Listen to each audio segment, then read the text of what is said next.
remembrance of Deputy Campbell, please.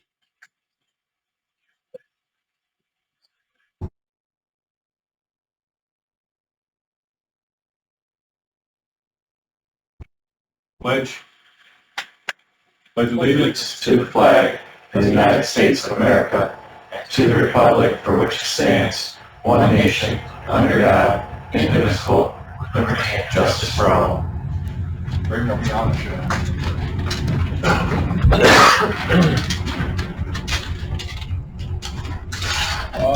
let's go. We have a quorum.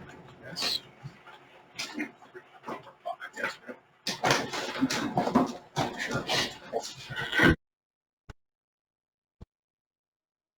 Okay, how about the minutes? Can I get a motion to accept the minutes? Everybody have an opportunity to read? So moved. Moved and seconded. Any corrections, deletions? All in favor? Aye.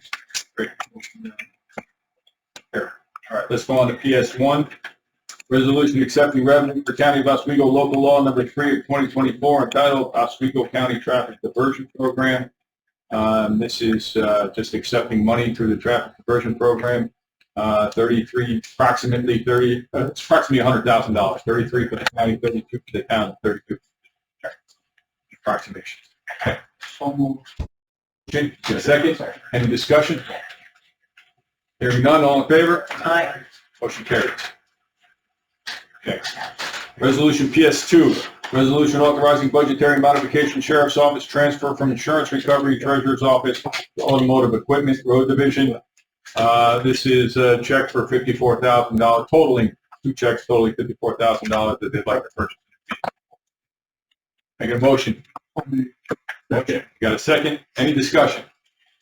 All in favor? Any opposed? Motion carries. PS3, resolution authorizing the Sheriff's Department to accept funds from the BPOE Lodge number 271 of Oswego regarding enhanced vehicle safety and enforcement. They'd like to give $2,000 to our Sheriff's Office to purchase safety cones for the EPOC program for the Police Academy. I get a motion. Motion. Got a second? Any discussion? That's all. Mr. Chairman, just wanted to note there's an error on the budget mod. It names the line miscellaneous expenses. It's actually revenue. You don't need that. Okay. You don't need that. Terrific. Any other discussion? All in favor? Any opposed? Motion carries. Moving on, PS4, resolution authorizing Oswego County Sheriff's Office to move funds from other equipment to maintain VITRA, V-I-T-R-A training simulator. They're looking to move $12,705 from other equipment to this budget line. Get a motion? So moved. Got a motion, got a second. Any discussion? Virtra, V-I-R-T-R-A. Virtra. Oh, I said feature. It's misspelled on the thing. Truck radio system maintenance. There is a pretty significant increase, however, that the initial quote that was given to the consortium broke it down by county was significantly more than this. And being part of that coordination of that seven-year consortium, went back to them and told them that those numbers were not going to work. They're almost $200,000 more than what I'm bringing to you right now.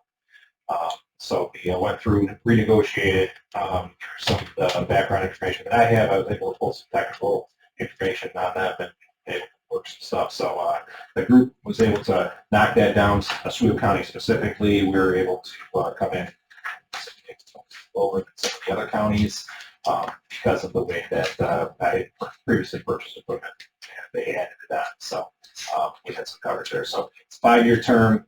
It is still $138,000 more than what we're currently paying. However, that is coming out of the state interoperable communications grant funding. Typically, when we get done between that grant and the PSAP grant funding that we receive annually, we have $250,000-ish or so that I can put to other projects. That obviously is just going to be a lower amount, so I'll have less money to work on other projects with. So it's not necessarily an increase. It's just a cutting out of additional things that I can do going forward. Well, Only one thing kind of struck me is that I was reading it and you say that it is the expectation that this state aid will continue. Correct. but we don't know for sure, but you think it's pretty high that it will. It's coming out of state 911, the funds that's near state grants, the 911 funds. Okay. So unless they revamp that, I mean, I can't speak to what, Right. 5 Anything years can out happen, going to be, but I mean, at least for the next couple of years, we're already working on those grant applications. We've been given no indication that's going to change, and they'll cut that.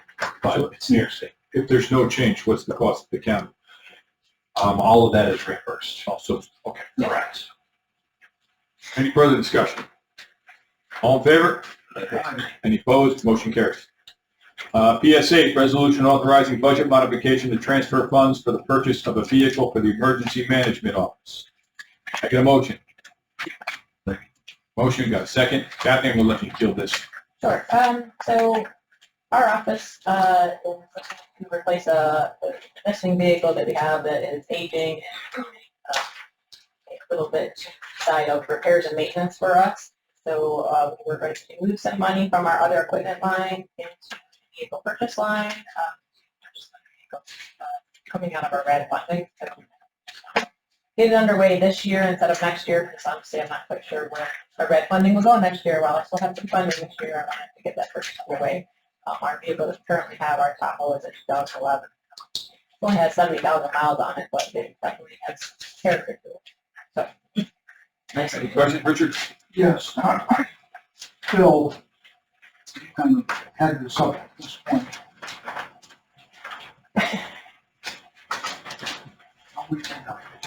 Can we move this vehicle? There's not that many miles on it. Apparently you don't drive it too much, or drive the car. We don't drive it far for our red program, so All right. that's too reliable. We can use that vehicle somewhere else within our county, I'm sure. Yeah, what we can do is, let it be, if this is approved, let it be known that vehicle's available. If nobody feels that there's a use for it, purchasing can move it forward with auction. Or if you don't want it, or if nobody wants to use it, we use it as a trade-in. Either way, we don't just junk. Correct. We get some Our value. investigator, our district attorney wanted to have one for This is investigators, This is the, or not just the the expedition. The Tahoe, that's the one that you drove during COVID. Okay, yeah, that's. because I doubt this car has a lot of idling time on it, like a. We also have a couple police of cars. facilities like the airport, that we can use vehicles that never have to be licensed.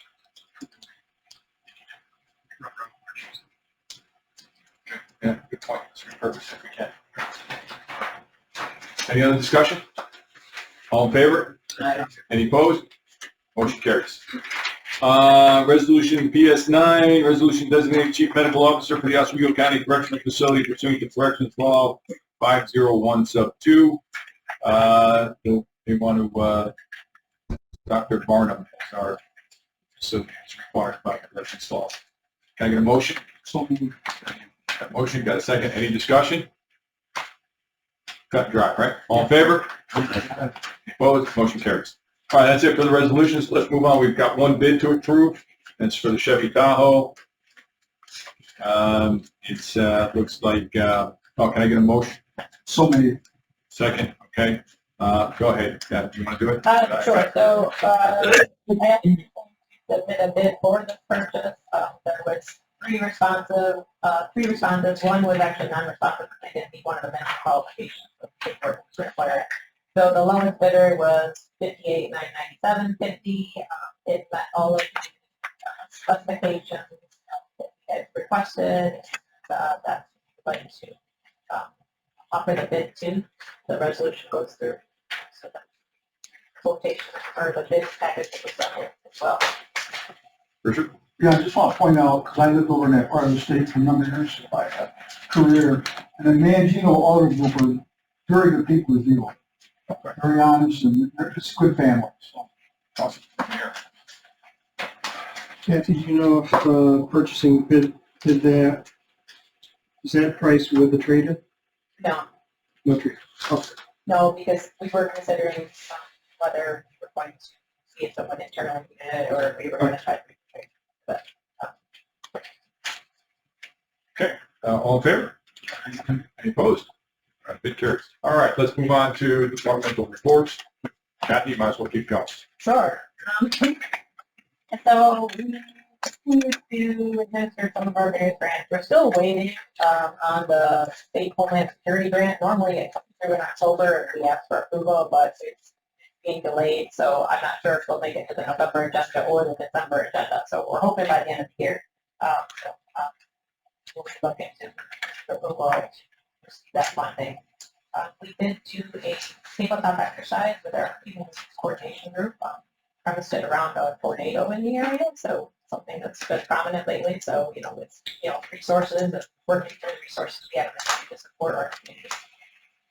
We are working on an update to our county mass kids plan as well. We're going to talk about that. Update to that plan as well. As I brought before, we're still working to find a replacement for our existing phone lines in our EOC.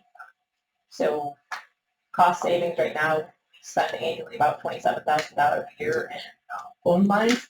So what we're looking at right now is a vast reduction in that. So good to see that we can replace it with something a little bit more efficient at less of a cost. So that will help our phone line for cost saving and budget.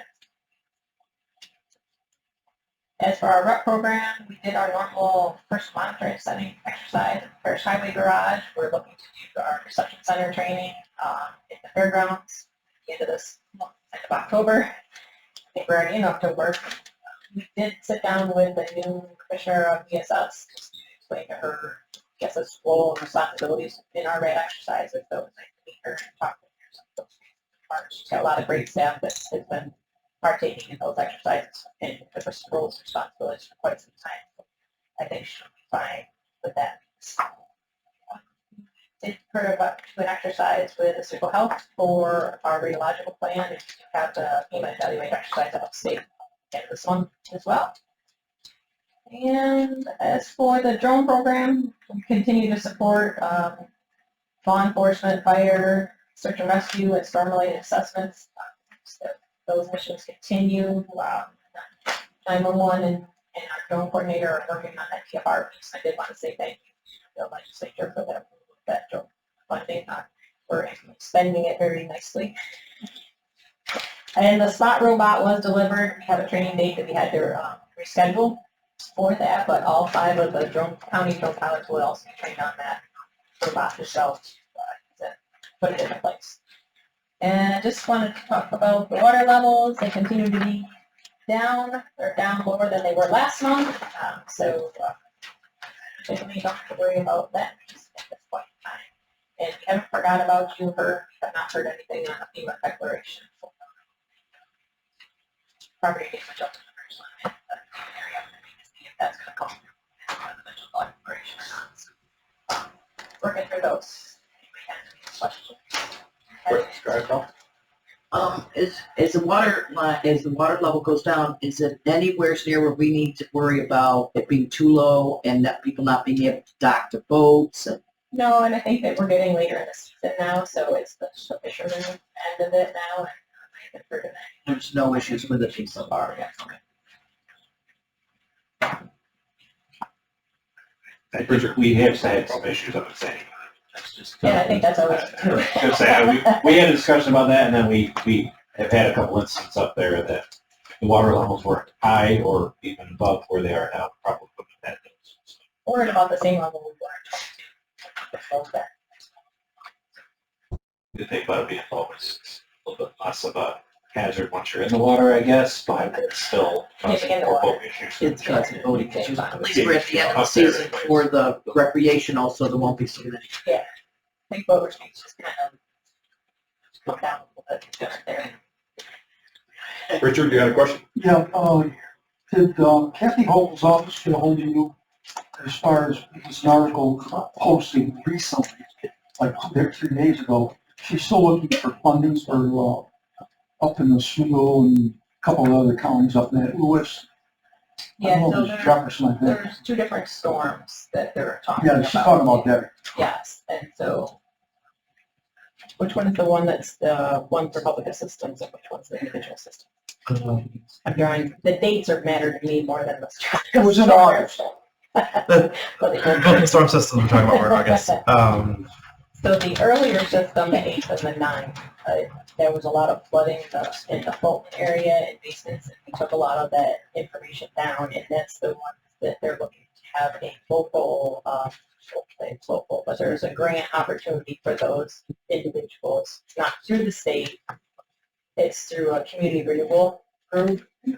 Yeah, so that one is more for individual assistance. The latest one, the 19th, hasn't come out with a presidential declaration yet, so that's the one that Burbs area got impacted by the David. So those are public assistance ones that we're waiting to see if there's any kind of funding on that. So from a FEMA standpoint, there's none so far of that. Any other questions, Jeff? Now let's jump over to Nate. Good morning, everybody. In the EMS world, things continue to be pretty busy. The advanced EMT class we've been running has been continuing. It's been going pretty well. It's the first time running a course of this level, so seeing some new fun things in our training rooms, as we add some more skills. So, some different equipment, some different, stations. It's been interesting and fun to see. The EMT Academy and Mentor is running with 9 students, so that wraps up in November. So it's a fast-paced EMT class, 2.5 months. 9 brand new EMTs on the road. So that's always a good success, and the students do pretty well with it. So, we're always looking to do more classes. Got a couple of reached out to a couple of instructors trying to get an EMT class put together for the winter. So hopefully we'll have more on that soon. I had a couple flyers out there. Hopefully some plans concrete in here soon. And as we get close to the end of the year, we're using some ARPA funds to figure out some tuition-based assistance for people. And to get people trained in EMS and use that money. So that's been going pretty well, I'd say. And again, working with Oswego Health, we should start having our first students in their ER doing clinical time like next week. So that's been about a year in the coming, and that's really exciting for us as well. So other than that, Kathy mentioned the MS1 exercise at Oswego Health and McPhee Ambulance participated in that this year. So we branched out, let some other agencies take place, and they did really, really well with it. So very confident in all of our agencies' abilities to handle many types of patients. So. Great. Just in line with this, both the chairman and I received letters from Mentor asking for our support of them. Yeah, so Mentor has a temporary expansion on their C1 to cover the town of Constantia. That was 60 days, so they'd have to apply to get that permanently, and part of that application process is asking for letters of support so that the Bureau of EMS can see that there's support in the general community for them to obtain that permanent status. Right now, after North Shore exposure, there's not a single EMS agency in the state that has a town of Constantia on their certificate. So this needs to get finalized so that there is an agency that can legally practice their stuff. So if there's no objection from this committee, any objections from me, the chairman, sign? Good. Fully met. And I believe the plan would be for them to continue to cover the town of Constantia from the Central Square station. And Mentor has done a good job of increasing staffing in that station to handle the workload in the interim period. So.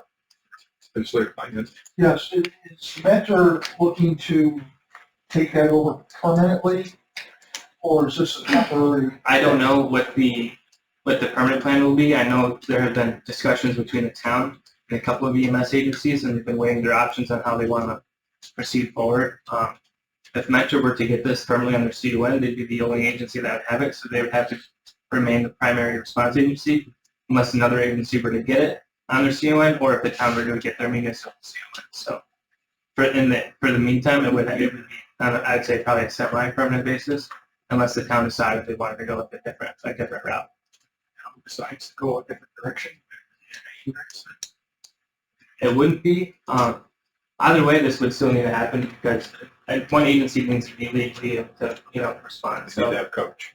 And then if the town of Constantia, if the town of Constantia, wants to pay money in the future to have a response directly in their town, they would have the opportunity to go to the municipal CON and then Mentor Ambulance actually has a CON for the majority of the county, not the entire county. Actually, the town of Constantia, I believe, is the only municipality they lack. So you can double them up, and that way you're double covered in Correct. the future if something else happens. Yep. So it's pretty straightforward. So Any other questions for Nate? I just really quick wanted to add on, Yeah. so with all the changes and stuff with North Shore and everything, that kind of pushed some more pressure on the 911 center and moved forward a plan that we had already been previously discussing with Mentor and changed their response territories, I guess. We've broken up each of their territories where they have call rings into different dispatch zones. So we have a Central Square zone, a Fulton zone, and a Oswego zone. So essentially, the territories don't look identical to what they did, but we're kind of going back to the dispatch ways of when we had SOVAC, Mentor Ambulance, and then Oswego City had ambulances that would respond out to the other townships to try and break up a little bit of just us always just dispatching Mentor and not knowing if we have any resources available. So if, like say Central Square, they've been doing a good job of staffing up, which has actually helped the whole eastern section of the county. But if they're out of ambulances there and, emergency ambulance we know is out on a call in Onondaga, that gives us a heads up to actually have McPhee take a rig and move it down a little bit closer to the southern tier. They can't leave their territory, but it's like Parrish, where they can easily jump on 81 and be able to respond to Central Square or start heading towards Constantia or something a little bit more easily. Same thing as well as Oswego City, or Fulton. If either of those quotes have the same sort of thing, it gives us the opportunity to be able to do that as well. Where before we really didn't have any insight into that. So that is something that it is a good thing in the whole system in the big picture. It's also going to give us a little bit more insights and reporting capabilities as well as far as where they are, what's going on with those ambulances, instead of just having just one big EMS agency that just kind of fluidly moves everything all over the place. So Definitely helps with coverage in the area. 100%.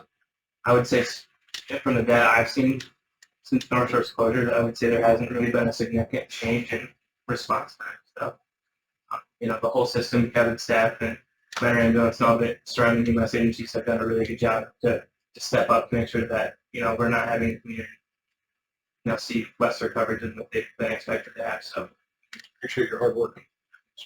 Richard, you have another question? Yeah, where are they, dispatching for Constantia and out there? I mean, the dispatch from Central Square, that's a hell of a long ways out to the Salt Flats, out there on north of, Constantia. So what we're doing for the North Shore territory is we're not saying it has to be Mentor. We're doing the next closest available resource. So in the northern section, it could end up being McPhee that responds down there. If their drive time on the roads is actually quicker to that. Obviously, this time of year, we don't necessarily have to worry about weather too much outside of rain. But we haven't seen too large of an increase in response times. Right in the village of Cleveland, we are seeing some, but the average across that entire territory actually, we're within a minute or so of what we were seeing with North Shore, which is pretty surprising, but I think they're getting out a lot. And that's with the 6-minute detour from bridge on Route 49. So once that bridge comes back into your regular response, that should decrease it's a little bit. Yep. Good, Rich. All right, Kevin, might as well keep talking. So submitted our report. Stats are all on there. I do want to make a note that the emergency calls answered within 10 seconds. We had a couple of Verizon landline issues that hung calls and they weren't able to be answered. So that's drastically shifted our percentage down there, but I have no way of knowing what the actual number is because that's what the call system brought out of it, and there's no way for me to just take those calls out of there. So that 70% is not accurate. It doesn't look good at all, but we'll be back up to where we should be here this next coming month, but that's what happened with that. As far as management activities go, I did attend NISAC with the majority of you. CSI, we've had a lot of work that has been going on with that project. All the school districts have been provided or have provided us with contact information to start moving the mapping piece. We did get a little bit of concerns about some data security, because this is extremely sensitive information, asking for the blueprints of their buildings and stuff. If that falls into the wrong hands, that could be an issue. So we're working together, partnering with that to through those concerns. They're nothing that I don't see us being able to handle. The consultants very confident that they meet all the requirements as the county and our IT function on our side, but then on one side, we already meet all of those concerns as well. So it's just getting everybody on the same page and making sure we're on the same piece of paper. As far as the drone aspect goes, as Captain mentioned, we have been working with the drone coordinator to start working toward on our drone in the box program. That piece, we do have a handshake agreement we're working on, an MOU between the city of Fulton and the county to locate the first boxes with them. I did also promote a person into the advanced public safety telecommunicator position at the beginning of August, so they are sitting in that position, and we're starting to work on the policies and procedures, the processes that that position is going to give us, while it opened up a position for us to be able to put somebody into to backfill behind him for in our current recruit academy. So that's a good thing that we're able to promote to that and backfill it all within a nice fell swoop. We did start our recruit academy in the end of August, so that is ongoing. They'll be coming out of that in the middle of December. How are your numbers looking then? As far as staffing-wise, I'm at a point, but at the moment I have one part-time position available to fill. So we're in good shape. With that being said, there's a ton of training, and we did lose a lot of experience, obviously. So, every day, every time something bad happens, we gain experience, and the big focus there is trying to make sure that we're, supporting the folks that, the newer people that haven't been dealing with this for decades or come from the first responder background that, may not necessarily understand how to process the type of incidents and stuff that are going on, especially the past week or so. But our peer support program is very, very supportive, and it seems to be working well as we're working on partnerships with other peer support 911 center-based groups across the state, actually. There's a couple, Oneida County, Madison County have one that they're partnering on that we're jumping in on as well. And then Western New York is going very strong, and we've already been in contact with them, had a couple meetings that we're forward with. So trying to get some more people involved where, maybe you don't feel comfortable talking to somebody that's could be sitting right next to you for the next 12 hours. You could pick up the phone and talk to somebody that's, at least in New York State, and is doing the same exact thing and understand what you do day in and day out, but can be there to be supportive. So we do have our 911 coordinators conference this week, so there would be some a lot of good discussion and stuff there, which is very timely considering Friday afternoon we received an email from the State Office of Grant Administration that all of our 911 grants for this year need to be resubmitted due to some data validation problems on their side. It sounds like some of the applications, the numbers aren't matching what they think they should be, to a point that they feel, I guess, that they have to have everybody resubmit, which all this information was due June 12th, and we're just being told this now, and our new reapplication is November 1st, so that means that we won't have access to those funds until after the first next year. So I see that as being a huge deal outside of our PSAC grant stuff. So as I gather more information over the next couple of days, I've already at the state level, or our board has already been reaching out to the Office of Interoperable Emergency Communications to start letting them know how unhappy we are on this, but there will be more to come on that. So, Any questions? Good. Very done. Let's move on. Mr. District Attorney, you're up next. Further reports are that we've been successful in our recruitment process. Assistant district attorneys were about to hire an assistant attorney.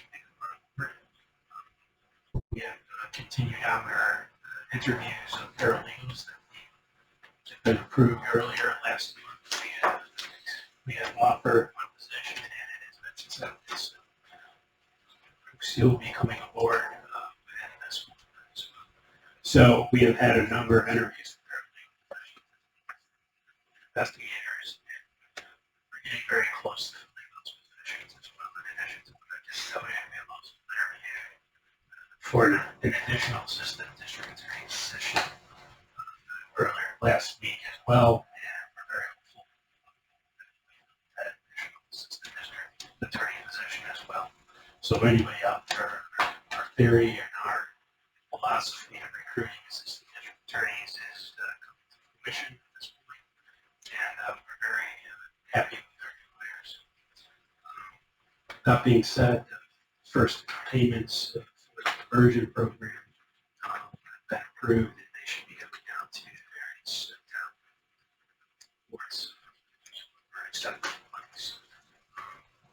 I hope to have more streamlined way of doing this by come next budget year. That's been fairly successful. And, website is being tinkered with as we go. So we're learning from it and we're gaining more experience. And, we have the district attorney's office. We express our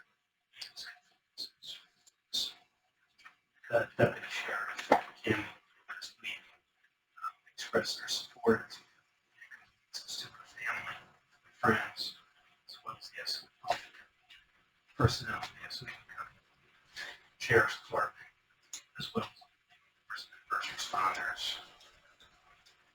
fire. Their appreciation to them and what they do for this town, as well as any town we approach.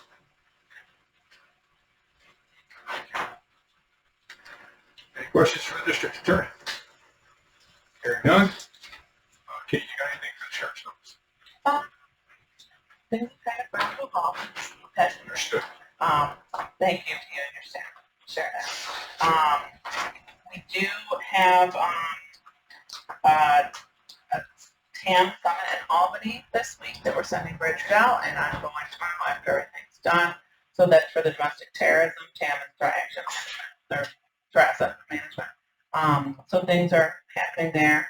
And then, next week on Friday, October 11th, is the Academy graduation. I know that folks from this group like to go to that. That will be at Fulton Alliance Church at noon. That's Friday the 4th? Friday the 11th. Friday. So we will have 4 deputies graduating next Friday on the 11th. I think there's 3 from Oswego City, 1 from Carthage. So that is the Fulton Alliance Church is the same place where Deputy Campbell's funeral service is tomorrow. If you could spread the word with your colleagues, be that legislators or other department heads, people who work for the county. They are reserving space in the upstairs balcony at the church for people affiliated with the county. Or with the county. So there's stairs on either side of the church to get up there. So, attend. We know we're going to have a lot of uniformed officers taking up the floor space down there, and then you'll have kind of a reserved seat too when you get there. Like not a specific one, but you'll have an area that won't be pushed out. Okay, Dave's on vacation, so no probation report today. Fire coordinator. Morning. Activity through the end of August, we've been activated 174 times on 49 structure fires, 12 hazmat, 25 fire investigations, 12 dive, no roll, 75 no response required, 1 under. Class there, BFO class ended last week, which then they rolled right into this IFO class. State only allows so many students per class. We had 33 people sign up for it. So what we did was we split the class. We had people that were willing to come for an all-day session. So to accommodate those 33, we've got 13 in this morning's class. That'll be 8 hours. And then night class, which will be obviously shorter. That's a 4-hour class just because of the time the volunteers all get out of work and whatnot. So we were able to accommodate all 33 students. That's 33 more firefighters at the end of this class that the fire service in this county and surrounding counties have access to. The other thing, schedule a lithium battery emergency class for the state. 2 classes that day, one at 2 o'clock to accommodate career staff from the city, Fulton, and then one at night for the volunteers at $1,900. That'll be right at the fire school. Unless we run out of seating, they'll just won't describe them. Emergency response training numbers through the end of August. We taught 245 classes with 1,076 students and 1,426 hours of instruction. Any questions? I'm not sure if, oh, I'm sorry. No, for Shane. I'm not sure if this is something that you would be doing, but with the lithium batteries, what do we do with them? When they're bad or whatever? Yeah, so we have product. We have the hazmat teams equipped to take that battery and isolate it and secure it in a safe manner. At this present time, we're still trying to figure out what to do with them. The property owner is technically responsible for it, but we know probably that that'll just wind up in the landfill. So we're working with different partners to try to accommodate that. Yeah, because I had a couple constituents call me say, okay, I took my phone to the phone, Verizon, let's say, and they say, oh, this thing's leaking, it's no good. And so here you are. Oh, what are they supposed to do with that? You know, they're afraid. They go, this thing could blow up any time, and they are afraid to put it in their car, they're afraid to put it in their house, but they don't want to put it in the garbage because, as you say, then, so we really need to address as to what do we do with them. Anybody know? We have been working with solid waste on developing some procedures. Other than that, right now it's. Well, I'd like to say that if we get some kind of procedure, we need to let people know because these things are being where they shouldn't be, and we are responsible to really try to help them out there. Probably like to assume that that's why we've had 4 landfill fires. So we, well, it's, as they Problem that we say, need a solution. yes, we definitely need to have some kind of solution. Yeah, that's what you were just saying. I said it to her. It's a good assumption. Should they throw them in water? Just say, I don't know. I don't know what to do. Okay, I don't know what to do. Flush them down the toilet. No, you're on camera. Yeah. Just kidding, everybody, just kidding. That was a joke. Just kidding. All right, let's move on. Search and rescue. Glad you can make it. Thank you for all your hard work. We Yeah, haven't seen you in a while, so yeah, thank thank you you. for being here. It's hard to get here every month, but Understood. you'll have the report in your packets every month for sure. Appreciate your hard work. Yeah, we're at 42 calls for the year, 20 notifications, 27 activations, and just noting that the largest subject profile group is the autistic, and then just children that go missing and then 15 minutes later are usually found. They're just temporarily misplaced by their family. That happens. Project Lifesaver, we've had 6 incidents this year. We just trained last week in conjunction with the Wilderness Search and Rescue team out of Onondaga. Then mutual aid, since our last report, we went up to Clinton County, the town of Saranac, a few weeks ago, and we helped with the missing subject from Wisconsin. And the subject was found by the members from our team on that crew. And then a week ago Friday, we helped Onondaga County Sheriffs down at Onondaga Hill try and locate a missing despondent subject. So not as busy as last year, but still pretty busy. We just finished up printing the new Project Lifesaver brochure that was designed by Janet Clerkin, our Public Information Officer, and Chirillo Advertising, that we got the grants from. And so those are starting to go out for distribution to Office of the Aging, Oswego Health, law enforcement. We're working on getting these in take-home bags with the Oswego City BOCES students. So in addition to that, we're looking to get on to News Channel 9 to promote the program in our county, hopefully in the November time frame.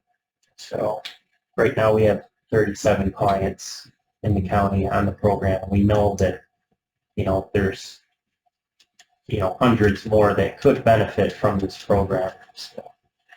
Why don't you explain what the program's about? Sure. So on this program, subjects that would be prone to wander, autistic, dementia, Alzheimer's, Down syndrome, they would get a radio frequency or radio transmitting bracelet, either put on their arm or sometimes their ankle, and if they go missing, they call 911. 911 dispatches law enforcement and search and rescue. We come out with receivers, set that to their unique frequency, and average find time is a half hour. It's got a 100% success rate in the nation with over 4,300 saves since the program started 20 years ago. So, and we've had this program in our county since 2010. So, Great program. We managed work with all of the initial applications and stuff, and it's we definitely need to get a better message out. It's great that Janet pushed on that. I also put together a new promotional video as well that will help with that message as well on our social media platforms and stuff. So you'll put on YouTube. Thanks. So, and another exciting piece to this also is within a month-ish time frame, they're actually starting to produce a drone-mounted receiver device, which is it's going to increase our capabilities by about 10-fold or so to be able to narrow down somebody who's gotten a little bit outside of our reach. So it's currently on Air 1, but we know sometimes getting that in a quick fashion can be something that can be difficult. But throwing them on drones, that's going to be a huge aspect. That's going to be increasing that. We're already starting to dispatch drones with the search and rescue team as well. So that's that partnership there is strong. So one of the things I learned at NISAC you might find interesting is that people have cell phones track it, right, as long as the power's still on. Now they've got canine dogs that can track it, the phone, even after the power goes out. Any electronic device they can track it. There's only a handful of dogs, mostly down in New York City and Westchester right now. They do exist. Found it phenomenal. Dogs? Dogs can track electric, right? Yeah, it's track. It's track.